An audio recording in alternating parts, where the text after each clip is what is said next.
ಉದ್ಯಮಗಳು ಇಲ್ಲಿ ಬರುವಂತಹ ಕೆಲಸಗಳು ಆಗಬೇಕು.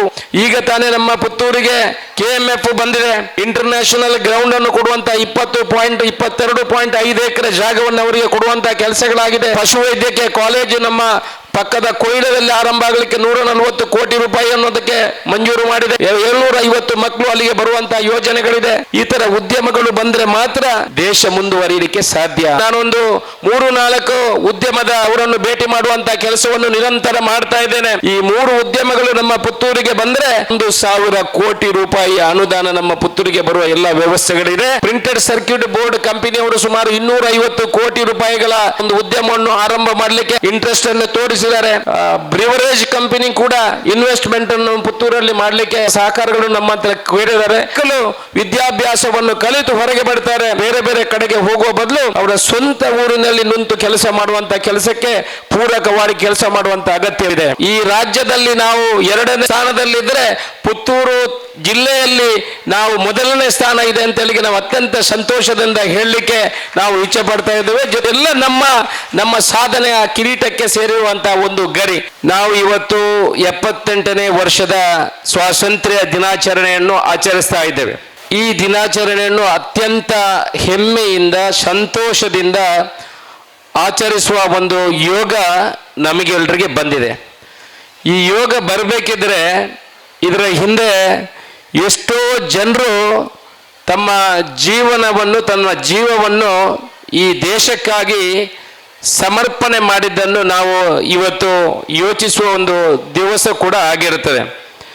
ಈ ದೇಶಕ್ಕಾಗಿ ತ್ಯಾಗ ಮಾಡಿದಂಥ ಮಹಾನ್ ನಾಯಕರು ಮಹಾತ್ಮ ಗಾಂಧೀಜಿಯವರಿರ್ಬೋದು, ಸುಭಾಷ್ ಚಂದ್ರ ಬೋಸ್ ಆಗಿರ್ಬೋದು, ಕಿತ್ತೂರು ರಾಣಿ ಚೆನ್ನಮ್ಮ ಇರ್ಬೋದು, ಆನಂತರ ಬಾಲಗಂಗಾಧರ ತಿಲಕ್ ಇರ್ಬೋದು, ಭಗತ್ ಸಿಂಗ್ ಅವರಿರ್ಬೋದು. ಇಂಥ ಮಹಾನ್ ವ್ಯಕ್ತಿಗಳು ಹೆಸರು ಹೇಳಲಿಕ್ಕೆ ಹೋದರೆ ತುಂಬ ಜನರು ತಮ್ಮ ತ್ಯಾಗವನ್ನು ಈ ದೇಶಕ್ಕಾಗಿ ಮಾಡಿದ್ದಾರೆ. ಈ ಮೊದಲು ಬೆಳಿಗ್ಗೆ ಭಾಷಣ ಮಾಡುವಾಗ ನಮ್ಮ ಅಸಿಸ್ಟೆಂಟ್ ಕಮಿಷನರ್ ಆಗಿರುವಂಥ ಜುಬೇನ್ ಅವರೊಂದು ಅಷ್ಟು ವಿಚಾರಗಳನ್ನು ನಮಗೆ ಸಮಾಜಕ್ಕೆ ಒಳ್ಳೆ ಮಾಹಿತಿಯನ್ನು ಕೊಟ್ಟಿದ್ದಾರೆ. ನಮ್ಮ ದೇಶ ಇವತ್ತು ಎಲ್ಲಿ ನಿಂತಿದೆ, ಅವರ ತ್ಯಾಗದ ಮನೋಭಾವನೆಗಳು ಏನು, ನಾವು ಇವತ್ತು ಅರ್ಧ ಗಂಟೆ ಕಾರ್ಯಕ್ರಮ ಮಾಡುವ ಮುಖಾಂತರ 78ನೇ ಸ್ವಾತಂತ್ರ್ಯ ದಿನಾಚರಣೆಯನ್ನು ನಾವು ಸಂಭ್ರಮಿಸ್ಬೋದು. ನಮ್ಮ ಧ್ವಜವನ್ನು ಮೇಲೆ ಹೇರಿಸಬೇಕು, ನಮ್ಮ ದೇಶ ಇನ್ನಷ್ಟು ಉನ್ನತೀಕರಣ ಆಗಬೇಕು ನಮ್ಮ ಮನೋಭಾವನೆಗಳು ಇದೆ.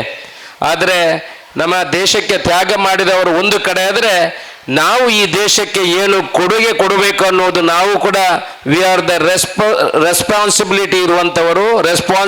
ನಾವನ್ನು ಈ ದೇಶಕ್ಕೆ ಏನು ಕೊಡುಗೆ ಕೊಡಬಹುದನ್ನು ಕೂಡ ನಾವು ಇವತ್ತು ಯೋಚನೆ ಮಾಡುವ ಅಗತ್ಯ ಇದೆ. ಈ ದೇಶ ಒಂದು ಕಡೆಯಿಂದ ನಾವು ಇವತ್ತು ಇಡೀ ವಿಶ್ವದಲ್ಲಿ 5ನೇ ಸ್ಥಾನದಲ್ಲಿ ಇದ್ದರೂ ಕೂಡ ಇವತ್ತು ಇನ್ನಷ್ಟು ಈ ದೇಶದಲ್ಲಿ ಮಾರ್ಪಾಡುಗಳು ಅವಶ್ಯಕತೆ ಇದೆ. ನಾವು ನಮ್ಮ ದೇಶದ ಕಾನೂನಿನ ವ್ಯವಸ್ಥೆಯಲ್ಲಿ ಇನ್ನಷ್ಟು ಬಲವರ್ಧನೆಯ ಅವಶ್ಯಕತೆ ಇದೆ. ಈ ದೇಶದಲ್ಲಿ ಜನಸಂಖ್ಯೆ ನಿಯಂತ್ರಣದ ಕಡೆಗೆ ನಾವು ಗಮನ ಕೊಡುವ ಅವಶ್ಯಕತೆ ಇದೆ. ಈ ದೇಶದಲ್ಲಿ ಭ್ರಷ್ಟಾಚಾರದ ಬಗೆಗೆ ನಾವು ಗಮನ ಕೊಡುವಂಥ ಅವಶ್ಯಕತೆ ಇದೆ. ಪರಿಸರದ ಬಗ್ಗೆ ಕಾಳಜಿ ಕೊಡುವಂಥ ಅವಶ್ಯಕತೆ ಇದೆ. ಇವತ್ತು ನಾವು ಬೆಟ್ಟ ಗುಡ್ಡೆ ಕಾಡುಗಳನ್ನು ನಾಶ ಮಾಡುವಲ್ಲಿ ನಾವು ಮುಂದೆ ಹೊರಿತಾ ಇದ್ದೇವೆ. ಪ್ರಕೃತಿ ವಿಕೋಪಕ್ಕೆ ಏನು ಇವತ್ತು ತುತ್ತಾಗ್ತಾ ಇದೆ ನಮ್ಮ ದೇಶ, ನಮ್ಮ ರಾಜ್ಯ, ಇದರ ಬಗ್ಗೆ ನಮ್ಮ ಯುವ ಪೀಳಿಗೆ, ಮುಂದಿನ ಪೀಳಿಗೆ ಗಮನ ಕೊಡುವಂಥ ಅವಶ್ಯಕತೆ ಇದೆ. ಭ್ರಷ್ಟಾಚಾರ, ಇಡೀ ದೇಶದಲ್ಲಿ ಭ್ರಷ್ಟಾಚಾರದ ಕೂಗು ಕೇಳ್ತಾ ಇದೆ. ಕಾನೂನಿನ ತೊಡಕುಗಳು ನಮ್ಮ ದೇಶದಲ್ಲಿ ನೀವು ಪತ್ರಿಕೆಯಲ್ಲಿ ಓದಿರ್ಬೋದು. ಮೊನ್ನೆ ತಾನೇ ಒಬ್ಬರು ಕೆಲಸ ಮಾಡ್ತಿರುವಂಥ ಒಬ್ಬ ಡಾಕ್ಟ್ರು ಅವರು ಕೆಲಸ ಮಾಡ್ತಿರುವಂಥ ಜಾಗದಲ್ಲಿ ಏನಾಗಿದೆ ಅಂತ ಹೇಳಲಿಕ್ಕೆ ನಮಗೆಲ್ಲ ನಾಚಿಕೆ ಪಡುವಂಥ ಒಂದು ಸಂಗತಿ. ಇದೆಲ್ಲ ಕಾನೂನಿನ ತೊಡಕುಗಳನ್ನು ಜನ ಉಪಯೋಗ ಮಾಡುವಂಥ ಪರಿಸ್ಥಿತಿಗಳು ನಮ್ಮಲ್ಲಿ ಎದ್ದು ಕಾಣ್ತಾ ಇದೆ. ಇದಕ್ಕೆ ಹೇಳುವಂಥದ್ದು ನಾವು ಕೂಡ ಸಮಾಜಕ್ಕೆ ಕೊಡುಗೆ ಕೊಡುವಂಥ ಕೆಲಸಗಳು ಆಗಬೇಕು. ನೀವು ಮುಂದಿನ ಪೀಳಿಗೆ ಜನ ಈ ದೇಶಕ್ಕೆ, ಈ ಸಮಾಜಕ್ಕೆ ಸೇವೆಯನ್ನು ಕೊಟ್ಟರೆ ಮಾತ್ರ ಈ ದೇಶ ವಿಶ್ವದಲ್ಲಿ ಈ ನಂಬರ್ 1 ಆಗಲಿಕ್ಕೆ, ವಿಶ್ವ ಗುರು ಆಗಲಿಕ್ಕೆ ಸಾಧ್ಯ. ಅಭಿವೃದ್ಧಿ ಪಥವಾಗಿ ಕೆಲಸ ಮಾಡೋದಿದ್ರೆ, ಅಭಿವೃದ್ಧಿ ಬಗ್ಗೆ ಚಿಂತನೆ ಮಾಡಿದರೆ, ನಮ್ಮ ಅಸಿಸ್ಟೆಂಟ್ ಕಮಿಷನ್ ಅವರು ಹೇಳಿದರು 340 ವರ್ಷದಿಂದ ಬೇರೆ ದೇಶಗಳು ನಮ್ಮ ಮೇಲೆ ದಂಡೆತ್ತಿ ಬಂದು ನಮ್ಮ ಎಲ್ಲ ಸಂಪತ್ತನ್ನು ಲೂಟಿ ಮಾಡಿದೆ. ನಾವು ಬರೀ 70 ವರ್ಷ 76 ವರ್ಷಗಳಲ್ಲಿ ನಾವು ಇಷ್ಟು ಮುಂದುವರೆದಿದ್ದೇವೆ. ಐದು ವಿಶ್ವದಲ್ಲಿ 5ನೇ ಸ್ಥಾನವನ್ನು ಪಡ್ಕೊಳ್ಳುವಂತಹ ಕೆಲಸಗಳು ಆಗಿದೆ. ಇನ್ನೂ ನಾವು ಮುಂದೆ ಬರಬೇಕಿದ್ರೆ ಜನಸಂಖ್ಯಾ ಸ್ಫೋಟ ಕೂಡ ನಮ್ಮ ದೇಶದಲ್ಲಿ ಎದ್ದು ಕಾಣುತ್ತಿರುವಂತಹ ಒಂದು ತೊಂದರೆ. 5ನೇ ಸ್ಥಾನ ಪಡೆಯಬೇಕಿದ್ರೆ ನಮ್ಮ 70 ವರ್ಷದಲ್ಲಿ ನಮ್ಮ ಸರ್ಕಾರ 76 ವರ್ಷದಲ್ಲಿ ಸರ್ಕಾರ ಏನು ಕೂತ್ಕೊಂಡಿಲ್ಲ. ಸೂಜಿಯಿಂದ ಇವತ್ತು ವಿಮಾನದವರೆಗೆ ನಿರ್ಮಾಣ ಮಾಡುವಂತಹ ಕೆಲಸ ಬೇರೆ ಬೇರೆ ಸರ್ಕಾರಗಳು ಈ ದೇಶದಲ್ಲಿ ಮಾಡಿದೆ. ಈ ದೇಶದಲ್ಲಿ ಯಾವುದು ನಾವು ಬೇರೆ ದೇಶಕ್ಕೆ ಅವಲಂಬಿಸಿರುವಂಥದ್ದು ಕೆಲವು ವಸ್ತುಗಳು ಮಾತ್ರ. ಈ ದೇಶ ಅಭಿವೃದ್ಧಿ ಆಗಬೇಕಿದ್ರೆ ಶಿಕ್ಷಣದಲ್ಲಿ ಮುಂದುವರಿಯುವಂತಹ ಕೆಲಸಗಳು ಆಗಬೇಕು. ಸರ್ಕಾರ KPSC ಮಾದರಿಯ ಶಾಲೆಗಳನ್ನು ಮಾಡಲಿಕ್ಕೆ ಯೋಚನೆಯನ್ನು ಮಾಡ್ತಾ ಇದೆ. ಎಲ್ರಿಗೂ ಸಮಾನ ವಿದ್ಯಾಭ್ಯಾಸ ಸಿಗಬೇಕು ಅನ್ನೋ ಯೋಚನೆ ಈ ಸರ್ಕಾರದ ಮುಂದಿದೆ. ಉದ್ಯೋಗಗಳು ಇಲ್ಲಿ ಬರಬೇಕು. ನಮ್ಮ ಪುತ್ತೂರು ಕೂಡ ಅಭಿವೃದ್ಧಿ ಆಗಬೇಕು. ನಮ್ಮ ಉದ್ಯಮಗಳು ಇಲ್ಲಿ ಬರುವಂತಹ ಕೆಲಸಗಳು ಆಗಬೇಕು. ಈಗ ತಾನೇ ನಮ್ಮ ಪುತ್ತೂರಿಗೆ KMF ಬಂದಿದೆ. ಸುಮಾರು 100-150 ಕೋಟಿ ರೂಪಾಯಿಯಲ್ಲಿ 15 ಎಕರೆ ಜಾಗವನ್ನು ಅವರಿಗೆ ಮಂಜೂರು ಮಾಡುವಂತಹ ಕೆಲಸವನ್ನು ಮಾಡಿದೆ. 150 ಕೋಟಿ ರೂಪಾಯಿಯಲ್ಲಿ ಅವರು ಉದ್ಯಮವನ್ನು ಆರಂಭ ಮಾಡುವಂತಹ ಕೆಲಸಗಳು ಮುಂದಿನ ದಿವಸಗಳಲ್ಲಿ ಮಾಡ್ತಾ ಇದ್ದಾರೆ. ಇಂಟರ್ನ್ಯಾಷನಲ್ ಗ್ರೌಂಡ್ ಅನ್ನು ಕೊಡುವಂತ 22.5 ಎಕರೆ ಜಾಗವನ್ನು ಅವರಿಗೆ ಕೊಡುವಂತಹ ಕೆಲಸಗಳಾಗಿದೆ. ಮುಂದಿನ ದಿವಸಗಳಲ್ಲಿ ಆ ಕೆಲಸವನ್ನು ಅವರು ಮಾಡುವಂತಹ ಕೆಲಸಗಳಾಗ್ತದೆ. ಇವತ್ತು ಪಶುವೈದ್ಯಕೀಯ ಕಾಲೇಜು ನಮ್ಮ ಪಕ್ಕದ ಕೊಯ್ಲದಲ್ಲಿ ಆರಂಭ ಆಗಲಿಕ್ಕೆ 140 ಕೋಟಿ ರೂಪಾಯಿ ಅನ್ನೋದಕ್ಕೆ ಮಂಜೂರು ಮಾಡಿದೆ. ಮುಂದಿನ ಅಕಾಡೆಮಿಕ್ ಇಯರಲ್ಲಿ ಅಲ್ಲಿ ಕೂಡ ಸುಮಾರು 750 ಮಕ್ಕಳು ಅಲ್ಲಿಗೆ ಬರುವಂತಹ ಯೋಜನೆಗಳಿದೆ. ಸುಮಾರು 250 ಸ್ಟಾಫ್ ಕೂಡ ಅಲ್ಲಿಗೆ ಬರೋ ಉದ್ಯಮಗಳು ಅಲ್ಲಿ ಸೃಷ್ಟಿ ಆಗ್ತದೆ.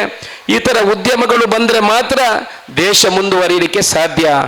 ಎಷ್ಟೋ ಮಕ್ಕಳು ಪ್ರತಿ ವರ್ಷ ವಿದ್ಯಾಭ್ಯಾಸವನ್ನು ಮುಗಿಸಿ ಮುಂದೆ ಬರುವಂಥ ಕೆಲಸಗಳು ಆಗ್ತದೆ. ಅವರ ಕೈಗೆ ಉದ್ಯಮದ ಮುಖಾಂತರ ಅವರಿಗೆ ಉದ್ಯೋಗವನ್ನು ಕೊಡುವಂಥ ಕೆಲಸಗಳು ನಮ್ಮ ಈ ಭಾಗದಲ್ಲಿ ಕೂಡ ಆಗಬೇಕಿದೆ. ನನ್ನ ಹತ್ರ ನಾನೊಂದು 3-4 ಉದ್ಯಮದ ಯಾರು ಉದ್ಯಮಿಗಳಿದ್ದಾರೆ ಅವರನ್ನು ಭೇಟಿ ಮಾಡುವಂಥ ಕೆಲಸವನ್ನು ನಿರಂತರ ಮಾಡ್ತಾ ಇದ್ದೇನೆ. ಬಹುಶಃ 3 ಉದ್ಯಮಗಳು ನಮ್ಮ ಪುತ್ತೂರಿನಲ್ಲಿ ಆರಂಭ ಮಾಡಲಿಕ್ಕೆ ಅವರ ಎಲ್ಲ ರೀತಿಯ ಸಹಕಾರವನ್ನು ಅವರು ಕೊಡುವ ವಿಚಾರವನ್ನು ನನ್ನ ಬಗ್ಗೆ ಚರ್ಚೆ ಮಾಡಿದ್ದಾರೆ. ಈ 3 ಉದ್ಯಮಗಳು ನಮ್ಮ ಪುತ್ತೂರಿಗೆ ಬಂದರೆ ಸುಮಾರು 101,000 ಕೋಟಿ ರೂಪಾಯಿ ಅನುದಾನ ನಮ್ಮ ಪುತ್ತೂರಿಗೆ ಬರುವ ಎಲ್ಲ ವ್ಯವಸ್ಥೆಗಳಿದೆ. ಆದರೆ ನಾವು ಅವರಿಗೆ ಬೇಕಾಗುವಂಥ ವ್ಯವಸ್ಥೆಗಳನ್ನು ಮಾಡಿಕೊಡುವ ಕೆಲಸ ನಮ್ಮ ಹತ್ರ ನಮ್ಮ ಅಧಿಕಾರಿಗಳ ಕೈಯಲ್ಲಿ ಇದೆ. ಅವರಿಗೆ ಜಾಗವನ್ನು ಕೊಟ್ಟರೆ, ಭೂಮಿಯನ್ನು ಮಂಜೂರು ಮಾಡಿದರೆ ಒಬ್ಬೊಬ್ಬರು ಸುಮಾರು 300 ಕೋಟಿ 150 ಕೋಟಿಯ ಉದ್ಯಮಗಳನ್ನು ಇಲ್ಲಿ ಮಾಡಲಿಕ್ಕೆ ತಯಾರಿದ್ದಾರೆ. ಮುಂದಿನ ದಿವಸಗಳಲ್ಲಿ ನಮಗೆ ಅಧಿಕಾರಿಗಳ ಒಂದು ಸುತ್ತಿನ ಮಾತುಕತೆಯನ್ನು ಮಾನ್ಯ ಮುಖ್ಯಮಂತ್ರಿಗಳ ಹತ್ರ ನಿನ್ನೆ ಮಾಡಿದ್ದೀನಿ. ಅಧಿಕಾರಿಗಳ ಸಹಕಾರದಿಂದ ಮುಂದಿನ ದಿವಸಗಳಲ್ಲಿ ಅವರಿಗೆ ಒಂದು ಪ್ರಿಂಟೆಡ್ ಸರ್ಕ್ಯೂಟ್ ಬೋರ್ಡ್ ಕಂಪನಿಯವರು ಸುಮಾರು 250 ಕೋಟಿ ರೂಪಾಯಿಗಳ ಇಲ್ಲಿ ಒಂದು ಉದ್ಯಮವನ್ನು ಆರಂಭ ಮಾಡಲಿಕ್ಕೆ ಅವರ ಇಂಟ್ರೆಸ್ಟ್ ಅನ್ನು ತೋರಿಸಿದ್ದಾರೆ. ಒಂದು ಸಾಫ್ಟ್ವೇರ್ ಕಂಪನಿಯವರು ಅವರ ಇಂಟ್ರೆಸ್ಟ್ ಅನ್ನು ತೋರಿಸುವಂತಹ ಕೆಲಸಗಳಾಗಿದೆ. ಒಂದು ಬ್ರಿವರೇಜ್ ಕಂಪನಿ ಕೂಡ ಸುಮಾರು 300 ಕೋಟಿ ರೂಪಾಯಿಯ ಇನ್ವೆಸ್ಟ್ಮೆಂಟ್ ಅನ್ನು ಪುತ್ತೂರಲ್ಲಿ ಮಾಡಲಿಕ್ಕೆ ಅವರ ಎಲ್ಲ ರೀತಿಯ ಸಹಕಾರಗಳು ನಮ್ಮ ಹತ್ರ ಕೇಳಿದ್ದಾರೆ. ಮುಂದಿನ ದಿವಸಗಳಲ್ಲಿ ಯಾರು ಪುತ್ತೂರಿನಲ್ಲಿ ಯಾರು ಉದ್ಯಮ ನಡೆಸ್ತಾರೆ ಅವರಿಗೆ ಸಹಕಾರಿಯಾಗಿ ಕೆಲಸ ಮಾಡುವಂಥ ಕೆಲಸವನ್ನು ನಾವು ಮಾಡೋದ್ರ ಜೊತೆಗೆ ಯಾರು ಮಕ್ಕಳು ವಿದ್ಯಾಭ್ಯಾಸವನ್ನು ಕಲಿತು ಹೊರಗೆ ಬರ್ತಾರೆ ಅವರು ಇವತ್ತು ಬ್ಯಾಂಗ್ಳೂರು, ಮುಂಬೈ ಬೇರೆ ಬೇರೆ ಕಡೆಗೆ ಹೋಗುವ ಬದಲು ಅವರ ಸ್ವಂತ ಊರಿನಲ್ಲಿ ನಿಂತು ಕೆಲಸ ಮಾಡುವಂಥ ಕೆಲಸಕ್ಕೆ ಪೂರಕವಾಗಿ ಕೆಲಸ ಮಾಡುವಂಥ ಅಗತ್ಯವಿದೆ. ಭ್ರಷ್ಟಾಚಾರ ನಮ್ಮ ದೇಶವನ್ನು ಕಾಡ್ತಾ ಇದೆ. ಇಡೀ ವಿಶ್ವದಲ್ಲಿ ಭ್ರಷ್ಟಾಚಾರ ಎಲ್ಲಿಯೂ ಕೂಡ ಕಮ್ಮಿ ಅಂತ ಏನಿಲ್ಲ. ಆದರೂ ನೀವು ಮುಂದಿನ ಪೀಳಿಗೆ ನೀವು ಮನಸ್ಸು ಮಾಡಬೇಕು, ನೀವು ಕಲಿಬೇಕು, ನೀವು ಅದರ ವಿರುದ್ಧ ಹೋರಾಡುವಂಥ ಕೆಲಸಗಳನ್ನು ಮಾಡಬೇಕು. ಬರೀ ಭ್ರಷ್ಟಾಚಾರವನ್ನು ನಿಲ್ಲಿಸಲಿಕ್ಕೆ ಯಾರಿಂದ ಕೂಡ ಸಾಧ್ಯ ಇಲ್ಲ. ನಮ್ಮ ದೇಶದ ಪರಿಸ್ಥಿತಿ ವ್ಯವಸ್ಥಿತಿ ಆ ರೀತಿ ಇದೆ.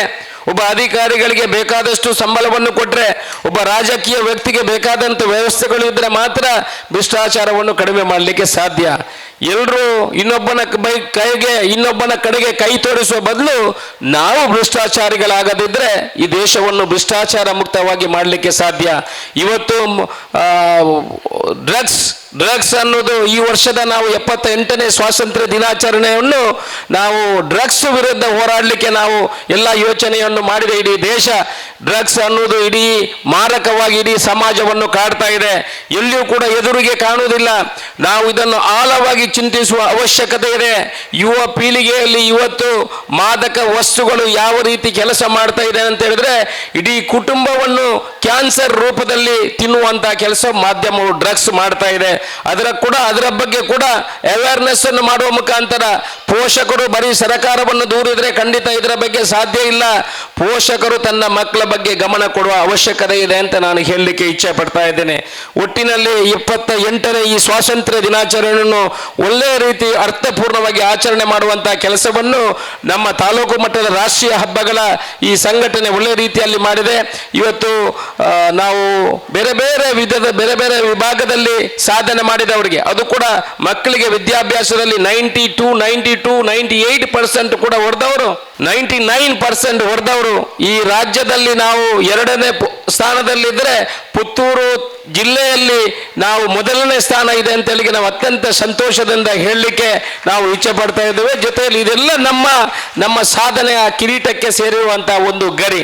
ಜೊತೆಯಲ್ಲಿ ಪ್ರಕೃತಿ ವಿಕೋಪದ ಕಡೆಗೂ ಕೂಡ ನಾವು ಗಮನ ಕೊಟ್ಟರೆ ಈ ವರ್ಷ ಅಂತೂ ಎಲ್ಲ ಅಧಿಕಾರಿಗಳು, ನಮ್ಮ AC ಅವರಿರ್ಬೋದು, ತಹಸೀಲ್ದಾರ್ ಇರ್ಬೋದು, ತಹಸೀಲ್ದಾರ್ ಕೂಡ ಹಾಗೆ ನಾವು ಯಾವತ್ತು ಫೋನ್ ಮಾಡಿದ ಕೂಡ AC ಅವರು, ತಹಸೀಲ್ದಾರರು, ನಮ್ಮ EO ಅವರು ಇರ್ಬೋದು, ಕಾರ್ಪೊರೇಷನ್ ಕಮಿಷನರ್ ಅವರು, ನಗರಸಭೆ ಕಮಿಷನರ್ ಇರಲಿ, ನಾವು ಫೋನ್ ಮಾಡಿದಾಗ ಕೂಡಲೇ ರಾತ್ರಿ ಹಗಲು ಎನ್ನದೆ ಅವರ ತಂಡ ಪೂರ್ತಿ ಸ್ಪಂದನೆ ಕೊಡುವಂತಹ ಕೆಲಸವನ್ನು ಮಾಡಿದೆ. ಹೌದು, ಒಂದಷ್ಟು ತೊಂದರೆಗಳು ಪ್ರಕೃತಿ ವಿಕೋಪದಿಂದ ಆಗಿದೆ, ಅದಕ್ಕೆ ಪರಿಹಾರ ಕೊಡುವಂತಹ ಕೆಲಸವನ್ನು ಕೂಡ ನಿನ್ನೆ ಮುಖ್ಯಮಂತ್ರಿ ಅವರ ಹತ್ರ ಮಾತಾಡುವಂತ ಕೆಲಸವನ್ನು ಮಾಡಿದ್ದೇನೆ. ಮುಂದಿನ ದಿವಸಗಳಲ್ಲಿ ಅದನ್ನು ಮಾಡುವ ಮುಖಾಂತರ ಇಡೀ ನಮ್ಮ ಪುತ್ತೂರು ವಿಧಾನಸಭಾ ಕ್ಷೇತ್ರದಲ್ಲಿ ಯಾವುದೇ ಅಭಿವೃದ್ಧಿಗೆ ಕೂಡ ನಿಮ್ಮೆಲ್ಲರ ಸಹಕಾರವನ್ನು ನಾನು ಕೇಳುತ್ತಾ ಇವತ್ತು ಸನ್ಮಾನ ಮಾಡಿದಂತ ಎಲ್ರಿಗೂ ಶುಭವನ್ನು ಹಾರೈಸುತ್ತಾ ಈ ಕಾರ್ಯಕ್ರಮವನ್ನು ಒಳ್ಳೆಯ ರೀತಿಯಲ್ಲಿ ಆಯೋಜನೆ ಮಾಡಿದಂತ ಎಲ್ಲ ಸರ್ಕಾರಿ ಸಿಬ್ಬಂದಿಗಳಿಗೆ ಧನ್ಯವಾದವನ್ನು ಹೇಳುತ್ತಾ ನನ್ನ ಮಾತನ್ನು ಮುಗಿಸ್ತೇನೆ. ಜೈ ಹಿಂದ್. UPI ಸ್ಕ್ಯಾನರ್ ಬಳಸಿ ಹಣ ತೆಗೆಯಿರಿ. ಕಾರ್ಡ್ ಇಲ್ಲದೆಯೇ ಹಣ ವಿತ್ಡ್ರಾ ಮಾಡಬಹುದಾದ ವ್ಯವಸ್ಥೆ. Google pay, phone pay, Paytm scanner ಬಳಸಿ ವಿತ್ಡ್ರಾ ಮಾಡಿ.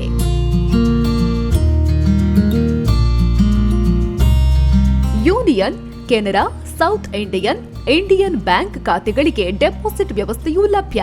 ಪುತ್ತೂರು 1 ನಡೆಸ್ತಾ ಇರುವ ATM. ಪುತ್ತೂರಿನ ಕೇಂದ್ರ ಭಾಗಗಳಾದ 4 ಕಡೆ ನಮ್ಮ ATM ಸೌಲಭ್ಯ. ಗಾಂಧಿ ಕಟ್ಟೆ ಬಳಿ, KSRTC ಕಮರ್ಷಿಯಲ್ ಬಿಲ್ಡಿಂಗ್ ನ 1st ಫ್ಲೋರ್, ಸಿಟಿ ಗೋಲ್ಡ್ ನ ಎದುರು, ಜುಮಾ ಮಸೀದಿ ಬಳಿ, ಮುಖ್ಯ ರಸ್ತೆ, ಪುತ್ತೂರು. KEB ಬಿಲ್ ಕೌಂಟರ್ನ ಎದುರುಗಡೆ, ಸೋನು ಸ್ಟುಡಿಯೋ ಬಳಿ, ಮಾರ್ಕೆಟ್ ರಸ್ತೆ, ಪುತ್ತೂರು. ಪುತ್ತೂರು 1 ATM ಬಳಸಿ ಸುಲಭವಾಗಿ ಹಣ ಪಡೆಯಿರಿ.